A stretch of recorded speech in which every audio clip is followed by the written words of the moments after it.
আল্লাহ রাসূলকে সন্তুষ্ট করতে পেরেছিলেন বলে আল্লাহ পাক স্বয়ং খাদিজার কবরের প্রশ্নের উত্তর দিয়েছেন। বলেন সুবহানাল্লাহ।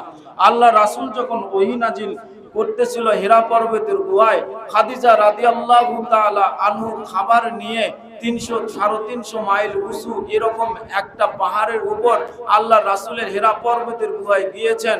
আবার আল্লাহ রাসূলকে খাবার দিয়ে আবার তিনি নিচে নেমে এসেছেন।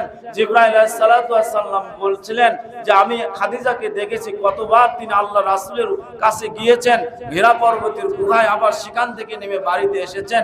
একজন মহিলা মানুষ ইসলামের জন্য কত কষ্ট করেছেন।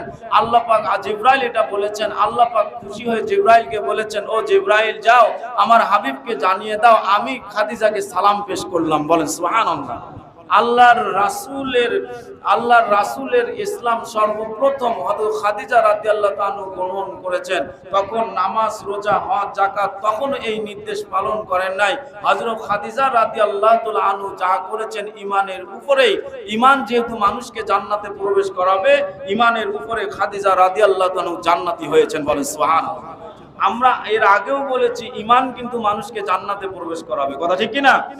এইটাই জন্য যে রাসূল পাক সাল্লাল্লাহু আলাইহি সাল্লামের ইসলাম প্রতিষ্ঠার জন্য, মদিনা রাষ্ট্র গঠন করার জন্য প্রথম থেকে যিনি বেশি আল্লাহর রাস্তায় খরচ করেছেন, মদিনা রাষ্ট্র গঠন করার জন্য খরচ করেছেন, তিনি হচ্ছেন সর্বপ্রথম মেয়েদের মধ্যে হচ্ছে খাদিজা রাদিয়াল্লাহু তাআলা আনহা। বলেন সুবহানাল্লাহ।